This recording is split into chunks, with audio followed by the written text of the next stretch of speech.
Hello everyone, today we're going to be talking about dealing with heretics, and this is in the overall broad theme of what is the church. And those two things might seem a little bit disconnected unless you've seen the previous videos in this series, but essentially we ended up looking at what is the church, and then we looked at who the head of the church is there such thing as a visible and invisible head of the church. Then we looked at church authority, and then church authority specifically in Acts 15 was the last video, and now we're going to be looking at dealing with heretics, and that's more so connected with the church authority aspect than the rest of it. So briefly, in the church authority aspect, what we found was that the church in reality has no authority, but the church, is basically God's people who are all servants and brethren in relation one to another, and also servants to Christ and brethren with Christ. So now we're going to be dealing with, okay, if the church doesn't have authority, then what do we do dealing with heretics? Because, the majority of time when people deal with people who they assume to have false doctrines, or people who in actuality have false doctrines, um, usually it's dealt with by people who assume authority. But we found that that assumed authority is in reality a fictitious authority. It's not actually there. So now we're going to be looking at dealing with heretics and what the Bible has to say about it. So before we get into the scriptures, if you take the time to stop and pray, I believe that would be an important thing to do, seeing as this is an important topic and needs the Spirit's guidance. So one thing I want to point out is that people have different definitions of what heresy is. Usually, heresy is just a belief that differs from yours according to the way it's commonly used. In other words, somebody who is a Trinitarian will look at something other than Trinitarianism as heresy. Somebody who's not a Trinitarian will look at Trinitarianism as heresy. And that's usually how it's used today.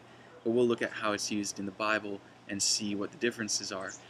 And, I want to point out as well why this is important. Well, it's mainly one of the main reasons why I'm doing this video is because this subject is so misunderstood, especially by those who assume authority, that it needs to be addressed from a biblical point of view. So I guess we'll just look right into it.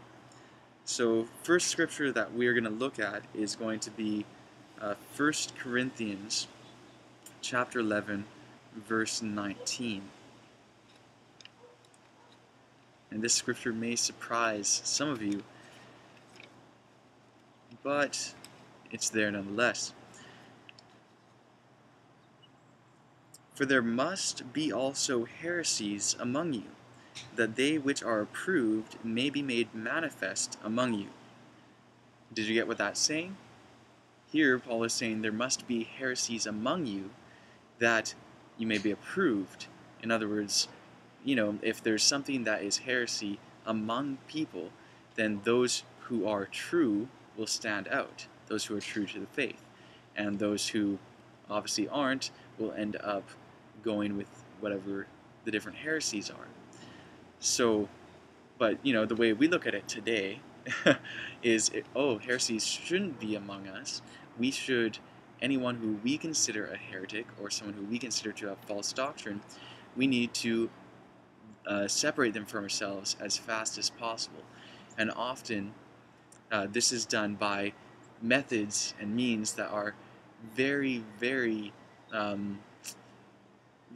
not in harmony with the Bible instruction on the matter. And that's what we're going to be going through.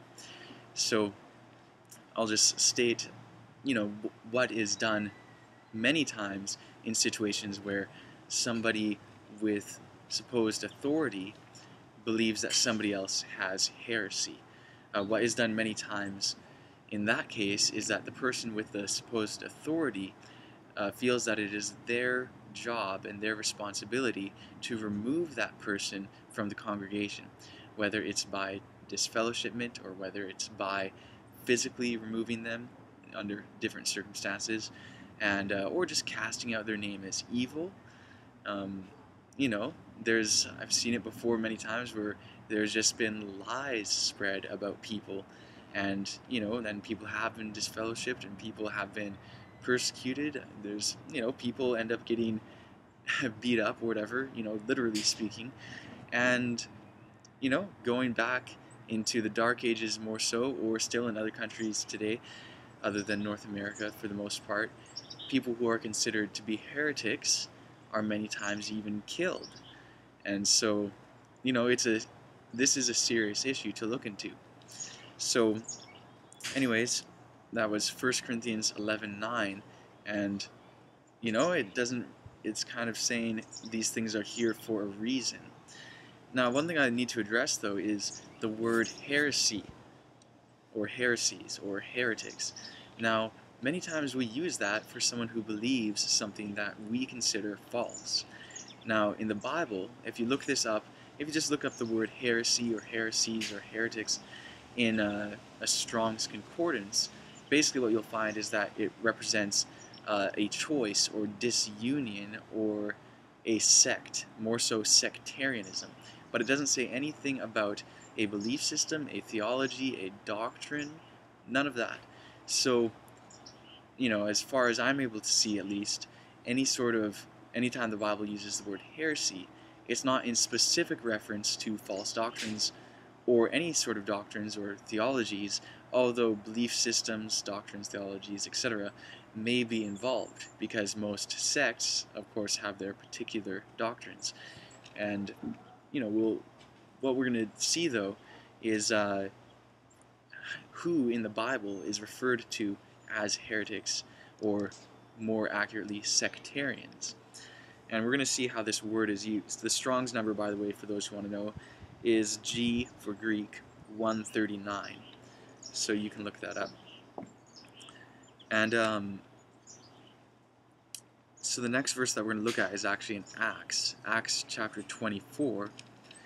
And this is dealing with Paul, Acts 24, verse 5. And this is a man by the name of Tertullus, and he is speaking about Paul, and he's basically explaining the situation to the governor at that point.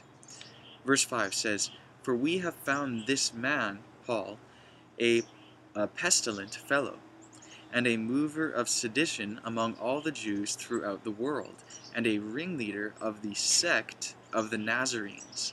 The word sect there is the same word that we saw in 1 Corinthians 11:19 for heresies.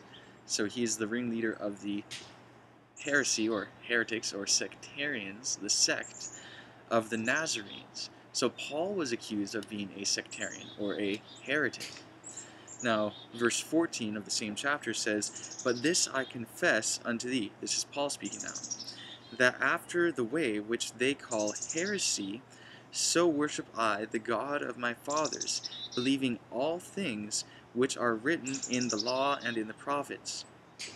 So there, he's saying he confesses to being what they call a heretic. Interesting.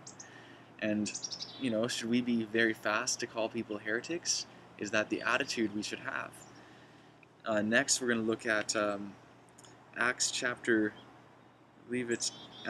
28, verse 22. And this is as well speaking of believers. It says, "But we desire to hear of thee what thou thinkest.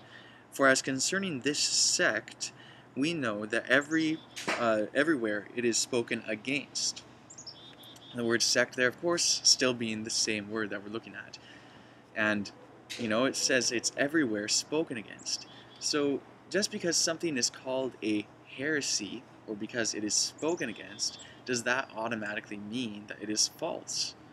Well, no, because if you believe the Bible, this was spoken of as heresy, or as a sect, and it's not false.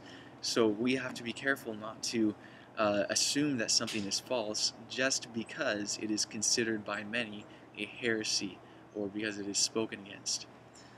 Now, we're going to look as well now at more so the particulars of how to deal with those who we believe are in error. Now this next passage is more so for the principle than anything, but it's Matthew 18, and we're going to look at verses 10 to 20. And I'm going to read the whole thing through and then comment. So, Acts chapter 18, verses 10 to 20. Take heed that ye despise not one of these little ones. For I say unto you, that in heaven their angels do always behold the face of my Father which is in heaven. For the Son of Man is come to save that which is lost. How think ye, if a man have 100 sheep, and one of them be gone astray, doth he not leave the 99, and goeth into the mountains, and seeketh that which is gone astray? And if so be that he find it, verily I say unto you, he rejoiceth more of the sheep than of the 99 that went not astray. Even so, it is not the will of your Father which is in heaven, that one of these little ones should perish. Moreover, if thy brother shall trespass against thee, go and tell him his fault between thee and him alone. If he shall not hear thee, thou hast gained thy brother. But if he will not hear thee, if he will hear thee, thou hast gained a brother. But if he will not hear thee, then take with thee one or two more, that in the mouth of 2 or 3 witnesses every word may be established. And if he shall neglect to hear them, tell it unto the church. But if he neglect to hear the church, let him be unto thee as an heathen man and a publican.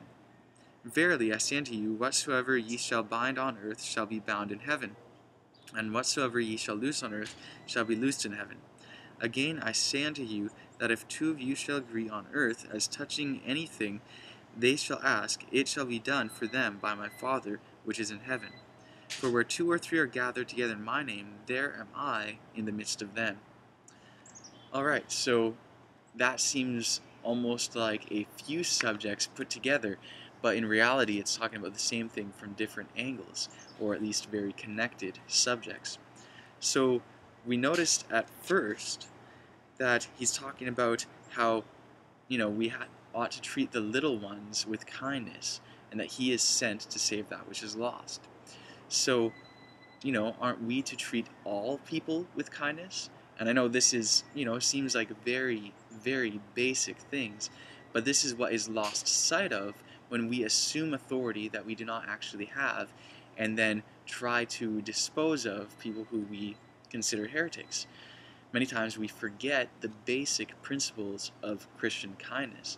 So we ought to be kind to the little ones and despise them not. And we ought to recognize that Christ is our example in all things, and he has come to seek to save the lost. Then from there it goes right into the parable of the lost sheep. Now, many, pastors or people of leadership consider themselves a shepherd of the flock. Now, if one person is, considered a heretic, or you believe they have false doctrine, you think they've gone astray.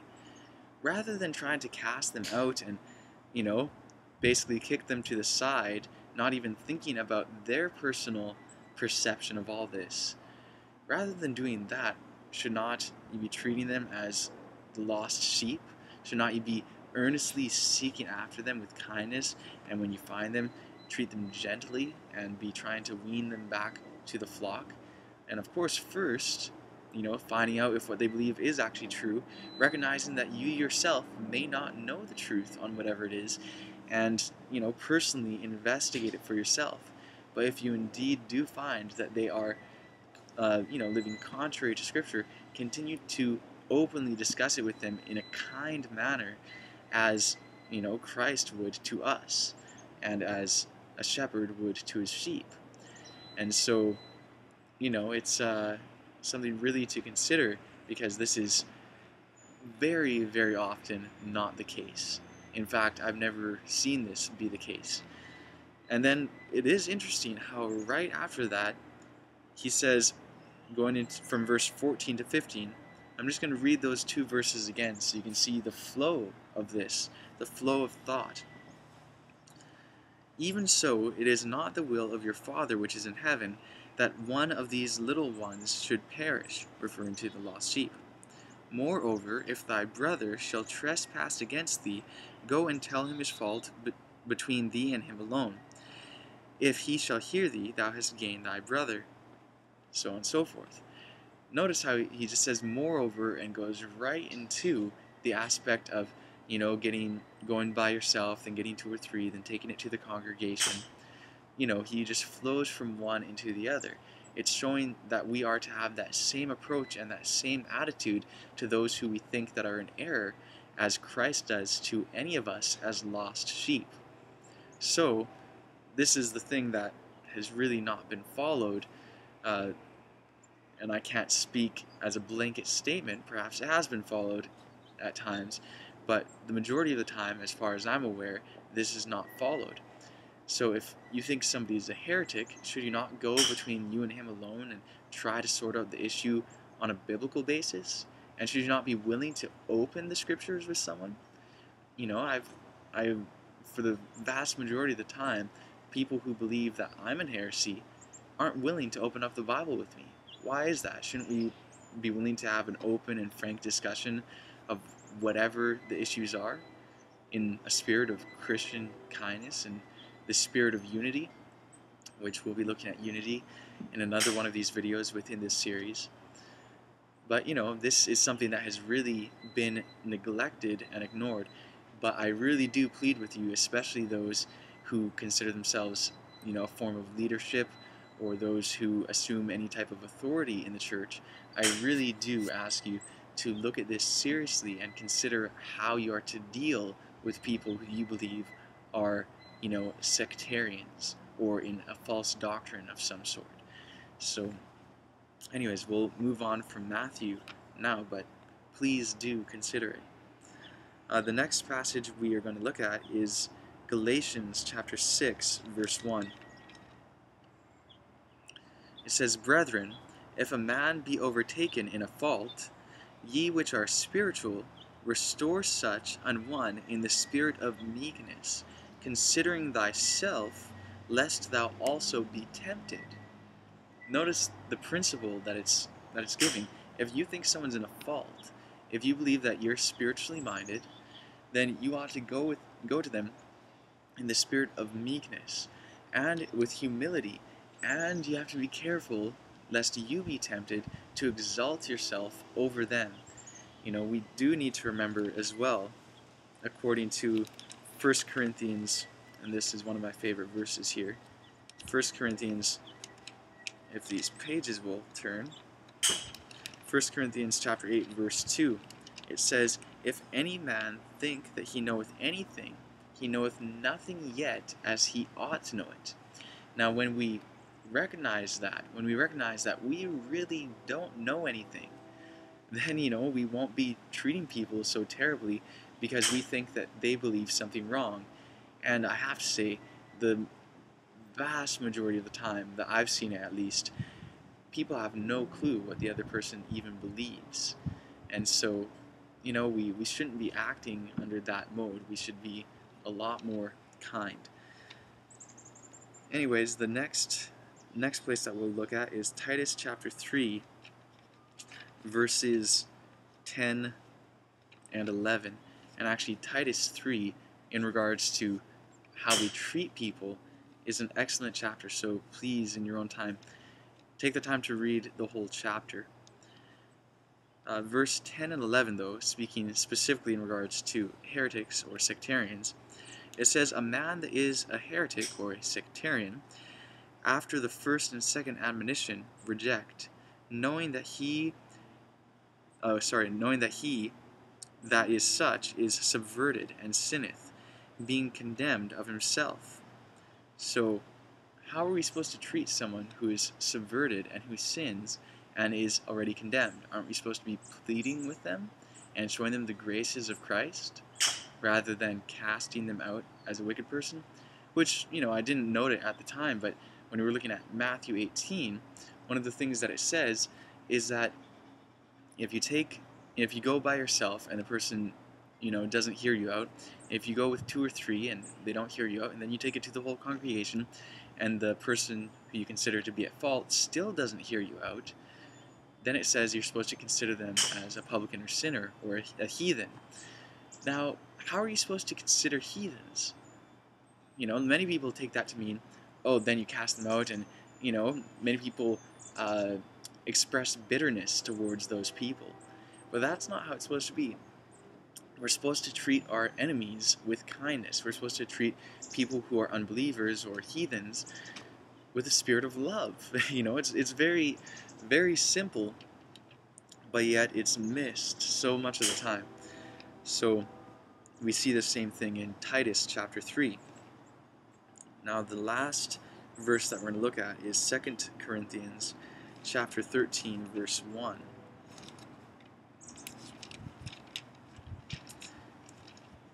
2 Corinthians chapter 13, verse 1. This is the third time I'm coming to you. In the mouth of 2 or 3 witnesses shall every word be established. Now, this is just kind of the final principle that I'll close on. Many times when somebody is considered a heretic, they are secretly or in the dark cast out. Many times it's not done in a public setting. You see this with Christ, right? They took him in the middle of the night in Gethsemane. They took him in the dark. And, we should deal with people honestly and fairly. And in the mouth of 2 or 3 witnesses, every word shall be established. That's a fair biblical principle. So if there's someone who you believe to be a heretic, I really do recommend just considering all these scriptures and following it in the spirit of kindness and the spirit of love. So anyways, that's basically how to deal with heretics. And we're going to be continuing on these subjects now that we've looked at church authority, dealing with heretics, and how this all works. The next thing that we're going to look at is Christ's authority in the church. Because the church is not without authority, it's just not her own, it's Christ's authority. So anyways, that's what we'll be dealing with next time. Blessings. So as I was going through this video and adding the scripture text, I found out a addition that I should make in correlation to Titus chapter 3 verse 10. And the thing is, in that verse it mentions to reject those who are in heresy after the first or second warning. And so I just wanted to comment on the word reject there. I was looking it up in a few lexicons and dictionaries, and it's interesting because it seems to have the connotation, if you look it up, for example, the Blue Letter Bible, it's a website you can go to that has some useful information. The first definition of this particular word is to ask alongside, beg, to have near one. To obtain by entreaty, to beg from, to ask for, supplicate. And so that's the first definition of this word, which is translated in the King James as reject. However, this particular form of the word also does have the connotation to have nothing to do with someone or something anymore, but it's all within the context of asking and begging and pleading. So I thought I would mention that because it's very much, the right context and the right use of the word to have that connotation of pleading with someone. And this is definitely in line with what we saw in Matthew 18, where it says, after the first and second warning or first and second pleading with somebody, you basically consider them a publican or a heathen. And how are we supposed to treat publicans and heathens? Well, we're supposed to be pleading with them, and supposed to be, showing them the love of God. And so why would it be different with someone who has gone into sectarianism, right? So anyways, I hope that this has been a blessing to you, and I hope that this little addition is helpful in understanding this particular passage. So anyways, blessings to you all, and farewell.